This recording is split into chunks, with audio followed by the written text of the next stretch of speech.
नमस्कार दोस्तों, चलिए जानते हैं राजस्थान की 50 बड़ी खबरें सिर्फ 10 मिनट में। पर उससे पहले आप ये वीडियो कहां से देख रही हैं, कमेंट में जरूर बताएं और वीडियो को लाइक करके चैनल को सब्सक्राइब जरूर करें। राजस्थान सरकार ने राष्ट्रीय स्वयंसेवक संघ के 100 वर्ष के इतिहास पर आधारित हिंदी फिल्म शतक को टैक्स फ्री कर दिया है।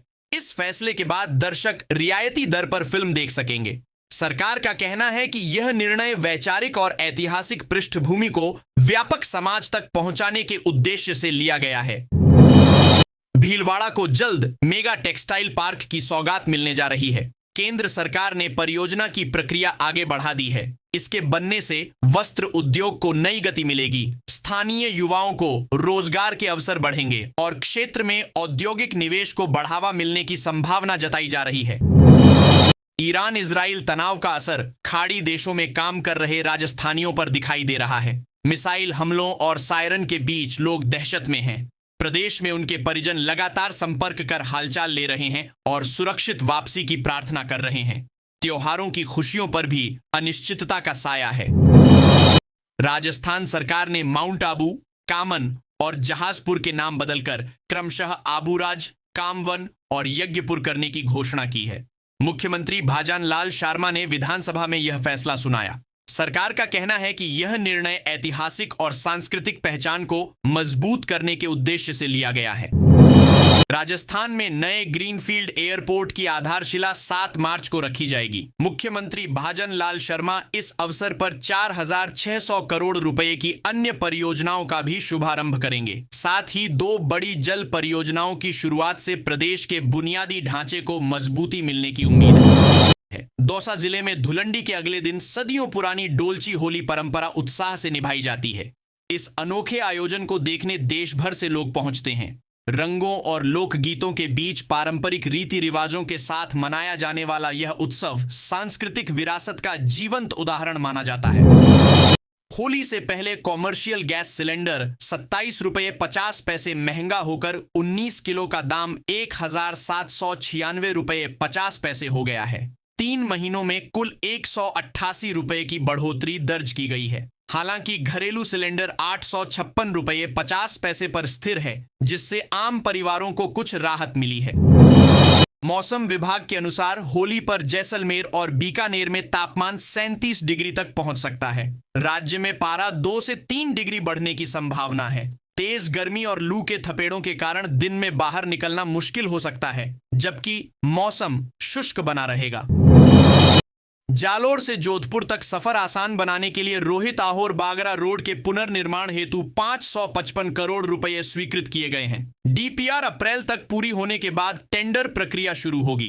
परियोजना 18 से 24 माह में पूरी होने की संभावना है, जिससे क्षेत्रीय संपर्क सुधरेगा। भारतीय जनता पार्टी की राजस्थान इकाई ने प्रदेश कार्य समिति की घोषणा की है।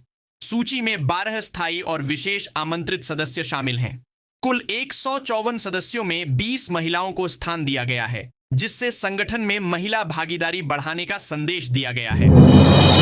जयपुर शहर के 51 ट्रैफिक सिग्नल पॉइंट्स की टाइमिंग में बदलाव कर सिस्टम का ऑप्टिमाइजेशन किया गया है। इसका उद्देश्य यातायात सुचारू करना और जाम की समस्या कम करना है।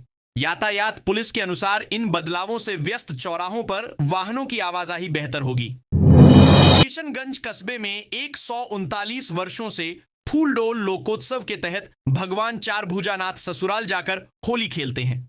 यह अनोखी परंपरा श्रद्धा और लोक विश्वास से जुड़ी है। धुलंडी पर आयोजित इस उत्सव में बड़ी संख्या में श्रद्धालु शामिल होकर ऐतिहासिक और सांस्कृतिक धरोहर का साक्षी बनते हैं। दुबई एयर स्पेस बंद होने से जयपुर से शारजाह, दुबई, अबू धाबी और मस्कट की उड़ानें अस्थायी रूप से प्रभावित हुई हैं। एयरलाइंस ने सेवाएं रोक दी हैं। यात्रियों को अगली सूचना तक इंतजार करने को कहा गया है। हालात सामान्य होने के बाद ही उड़ानों का संचालन फिर शुरू होगा। राम जल सेतु लिंक परियोजना की लागत अब 89,000 करोड़ रुपए बताई गई है, जबकि 2015 में यह 37,000 करोड़ थी। परियोजना के दायरे में विस्तार के कारण खर्च बढ़ा है। इसके पूरा होने पर कई जिलों को सिंचाई और पेयजल के लिए पर्याप्त पानी उपलब्ध होने की उम्मीद है। राजस्थान में सोने चांदी की कीमतों में तेजी जारी है। 24 कैरेट सोना 1,62,200 रुपये प्रति 10 ग्राम और चांदी 2,73,700 रुपये प्रति किलो तक पहुंच गई है। अंतरराष्ट्रीय बाजार कच्चे तेल और डॉलर की मजबूती के साथ शादी सीजन की मांग से कीमतों में उछाल बना हुआ है। प्रदेश में अगले 2 दिन गर्मी बढ़ने की संभावना है। दिन और रात के तापमान में 2 से 3 डिग्री की वृद्धि हो सकती है। मौसम केंद्र के अनुसार आगामी सप्ताह शुष्क रहेगा। हाल ही में अधिकतम तापमान सामान्य से 6 डिग्री तक अधिक दर्ज किया गया। धुलंडी के दिन 3 मार्च को जयपुर मेट्रो करीब 9 घंटे तक बंद रहेगी। प्रशासन ने त्योहार को देखते हुए मेट्रो सेवाओं में अस्थायी बदलाव किया है। यात्रियों को सलाह दी गई है कि यात्रा से पहले संशोधित समय सारणी की जानकारी अवश्य प्राप्त कर लें। राजस्थान के मेनार गांव में बारूद वाली होली की अनोखी परंपरा निभाई जाती है। यहां बंदूक और तलवारों के साथ शौर्य प्रदर्शन होता है। यह उत्सव केवल रंगों का नहीं बल्कि पराक्रम और लोक आस्था का प्रतीक है, जिसे देखने बड़ी संख्या में लोग पहुंचते हैं। अमेरिका ईरान तनाव का असर हाड़ौती क्षेत्र के किसानों पर दिखने लगा है। बासमती चावल का निर्यात प्रभावित होने से 2 दिनों में दामों में गिरावट आई है। मंडियों में अधिक आवक के बीच किसान और निर्यातक दोनों चिंतित हैं, क्योंकि बाजार में अनिश्चितता बनी हुई है। राजस्थान सरकार ने गोवंश संरक्षण के लिए गांव ग्वाला योजना शुरू की है। प्रत्येक गांव में एक ग्वाला नियुक्त होगा, जो रोज सुबह सभी गोवंश को एकत्र कर गोचर भूमि में चराने ले जाएगा और शाम को सुरक्षित घर पहुंचाएगा। योजना से पशुपालकों को राहत और पशुओं की बेहतर देखभाल सुनिश्चित होगी। होली के चलते जयपुर से बाहर जाने वाली रोडवेज बसों में भारी भीड़ देखी जा रही है। डीलक्स और वोल्वो बसें 1 सप्ताह पहले ही फुल हो चुकी हैं। यात्रियों की बढ़ती संख्या को देखते हुए रोडवेज ने 200 अतिरिक्त बसें संचालित करने का निर्णय लिया है। भीलवाड़ा में पर्यावरण संरक्षण को बढ़ावा देने के लिए वैदिक होली मनाई जा रही है। कई स्थानों पर लकड़ी की जगह गोबर के कंडों से होलिका दहन किया जाएगा। आयोजकों का कहना है कि इससे प्रदूषण कम होगा और पारंपरिक वैदिक पद्धति को भी प्रोत्साहन मिलेगा। होली पर कम यात्री भार को देखते हुए जोधपुर रोडवेज डिपो ने 2 और 3 मार्च को कई रूटों पर बस संचालन आंशिक रूप से बंद रखने का फैसला किया है। प्रशासन ने यात्रियों से यात्रा से पहले समय सारणी की जानकारी लेने की अपील की है। भीलवाड़ा में स्वच्छता और अतिक्रमण मुक्त शहर के उद्देश्य से विशाल साइकिल रैली निकाली गई। टाउन हॉल से उद्योगपति तिलोकचंद छाबड़ा ने हरी झंडी दिखाकर रैली को रवाना किया। साइकिल क्लब के पदाधिकारियों और नगर निगम अधिकारियों ने पर्यावरण संरक्षण का संदेश दिया। मुख्यमंत्री भाजन लाल शर्मा ने वित्त एवं विनियोग विधेयक पर चर्चा के दौरान कानून व्यवस्था मजबूत करने, पुलिस कैडर पुनर्गठन और कर्मियों के कल्याण के लिए कई महत्वपूर्ण घोषणाएं की। सरकार ने प्रशासनिक ढांचे को और सुदृढ़ बनाने की प्रतिबद्धता दोहराई। अलवर जिले के सारिस्का टाइगर रिजर्व के 1 से 10 किलोमीटर दायरे में संचालित खानों को लेकर सरकार सख्त रुख में है। पर्यावरण संरक्षण और वन्य जीव सुरक्षा को ध्यान में रखते हुए निगरानी बढ़ाई गई है और नियमों के उल्लंघन पर कार्रवाई की चेतावनी दी गई है। जयपुर में होली को शांतिपूर्ण बनाने के लिए पुलिस ने व्यापक सुरक्षा योजना तैयार की है। हुड़दंग, जबरन रंग लगाने, नशे में उत्पात और ट्रैफिक नियम तोड़ने वालों पर सख्त कार्रवाई होगी। संवेदनशील क्षेत्रों में अतिरिक्त पुलिस बल तैनात किया जाएगा। ईरान इजराइल तनाव के बीच जयपुर की 4 उड़ानें स्थगित की गई हैं। एयरपोर्ट प्रशासन ने बताया कि संचालन समय और रूट में बदलाव संभव है। यात्रियों को यात्रा से पहले संबंधित एयरलाइन से संपर्क कर ताजा जानकारी लेने की सलाह दी गई है। अजमेर रैली में प्रधानमंत्री नरेंद्र मोदी ने कांग्रेस पर निशाना साधते हुए कहा कि अब कांग्रेस INC नहीं बल्कि MMC बन गई है। इस बयान के बाद प्रदेश में राजनीतिक बहस तेज हो गई है। मेवाड़ के हरणी गांव में 70 वर्षों से होलिका दहन की परंपरा बदली हुई है।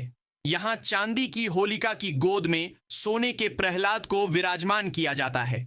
यह अनोखी परंपरा दूर दराज से लोगों को आकर्षित करती है और क्षेत्र की सांस्कृतिक पहचान बन चुकी है। गलियाकोट में नवीन BCMHO भवन और आयुष्मान आरोग्य मंदिर उपस्वास्थ्य केंद्र का लोकार्पण हुआ। स्थानीय विधायक ने उद्घाटन कर बेहतर स्वास्थ्य सुविधाओं का भरोसा दिलाया। नए भवन से ग्रामीण क्षेत्र के लोगों को चिकित्सा सेवाएं सुगमता से मिल सकेंगी। जबलपुर में ईरान के supreme leader Ayatollah Ali Khamenei के निधन की खबर के बाद शिया समुदाय ने प्रदर्शन किया। लोगों ने इजराइल और अमेरिका के खिलाफ नारेबाजी कर पुतला दहन किया तथा केंद्र सरकार से ईरान के समर्थन की मांग उठाई। भारतीय जनता पार्टी ने राजस्थान प्रदेश कार्य समिति की घोषणा की। सूची में भजनलाल और वसुंधरा सहित 12 दिग्गज स्थायी आमंत्रित सदस्य बनाए गए हैं। कुल 90 सदस्यों को शामिल कर संगठनात्मक ढांचे को मजबूत करने का प्रयास किया गया है।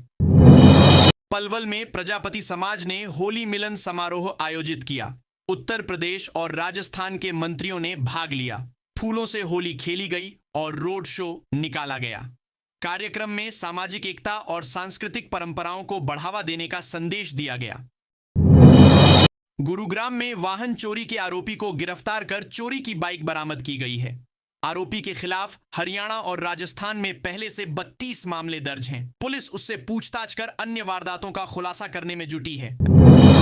राजस्थान की उप मुख्यमंत्री ने रावण हत्था पर आधारित एक डॉक्यूमेंट्री का पोस्टर लॉन्च किया। उन्होंने कहा कि पारंपरिक लोक वाद्य यंत्रों और कलाकारों को बढ़ावा देने के लिए सरकार निरंतर प्रयासरत है और सांस्कृतिक धरोहर को संरक्षित किया जाएगा।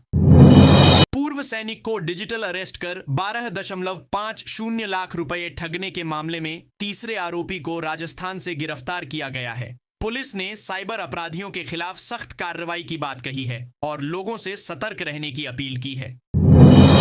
जयपुर के जय क्लब में आयोजित 13वें फागोत्सव में उप मुख्यमंत्री दिया कुमारी ने भाग लिया। उन्होंने ढूंढाड़ की लोक संस्कृति की सराहना करते हुए कहा कि सरकार राजस्थानी कला और परंपराओं को अंतर्राष्ट्रीय स्तर पर पहचान दिलाने के लिए प्रतिबद्ध है।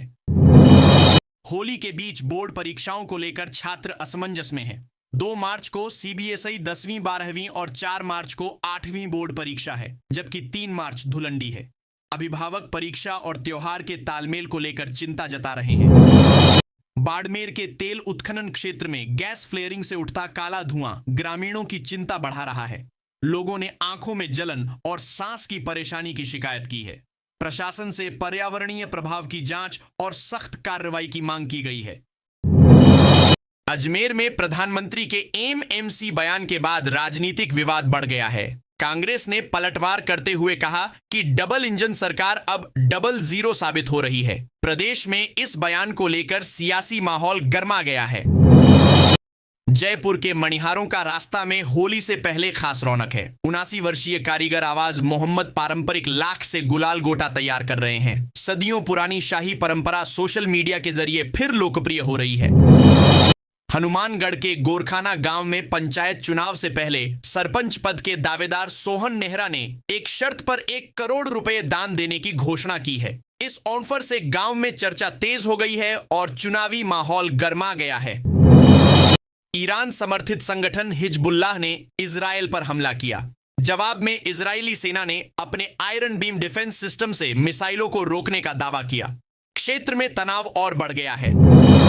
तालिबान के रक्षा मंत्रालय ने पाकिस्तान के रावलपिंडी स्थित नूर खान एयरबेस और क्वेटा की 12वीं कोर पर हवाई हमले का दावा किया है। यह कार्रवाई कथित तौर पर पाकिस्तान द्वारा काबुल और बगराम पर हमलों के जवाब में बताई गई है। तेहरान में अमेरिकी इजरायली एयर स्ट्राइक से गांधी हॉस्पिटल को नुकसान पहुंचने की खबर है। सोशल मीडिया पर वायरल वीडियो में अफरा तफरी और मरीजों को बाहर ले जाते दिखाया गया है। मध्य पूर्व में तनाव लगातार बढ़ रहा है। इजराइल अमेरिका हमलों के बाद मध्य पूर्व में बढ़ते तनाव से कई उड़ानें रद्द हो गई हैं। यूएई में फंसे भारतीय मूल के तुषार गगेरना ने लिंक्डइन पर अपना अनुभव साझा किया और सुरक्षित वापसी की उम्मीद जताई। इजरायली मीडिया रिपोर्ट्स में दावा किया गया है कि ईरान के पूर्व राष्ट्रपति महमूद अहमदीनेजाद की हवाई हमले में मौत हो गई। हालांकि आधिकारिक पुष्टि का इंतजार है। अहमदीनेजाद 2005 से 2013 तक ईरान के राष्ट्रपति रहे थे। अमेरिका और इजराइल के हमलों के बीच ईरान समर्थित संगठन हिजबुल्लाह ने इजराइल पर रॉकेट और ड्रोन से हमला किया। इसके जवाब में इजरायली सेना ने लेबनान में हिजबुल्लाह के ठिकानों पर हवाई कार्रवाई की। लगातार हो रहे हमलों से मिडिल ईस्ट में तनाव चरम पर पहुंच गया है और हालात बेहद नाजुक बने हुए हैं। मिडिल ईस्ट में बढ़ते संघर्ष का असर वैश्विक हवाई यातायात पर साफ दिखा। रविवार को दुनिया भर में करीब 1600 उड़ानें रद्द कर दी गईं। भारत की प्रमुख एयरलाइंस इंडिगो और एयर इंडिया की लगभग 350 फ्लाइट्स भी प्रभावित रहीं। यात्रियों को भारी परेशानी का सामना करना पड़ा और कई अंतर्राष्ट्रीय रूट अस्थायी रूप से बंद किए गए। ईरान के सर्वोच्च नेता अयातुल्ला अली खामेनेई की मौत की अफवाह फैलने के बाद कराची में अमेरिकी वाणिज्य दूतावास के बाहर उग्र प्रदर्शन हुए। प्रदर्शनकारियों ने नारेबाजी की और सुरक्षा बलों को हालात काबू में करने के लिए अतिरिक्त तैनाती करनी पड़ी। इस घटना ने क्षेत्रीय माहौल को और अधिक संवेदनशील बना दिया।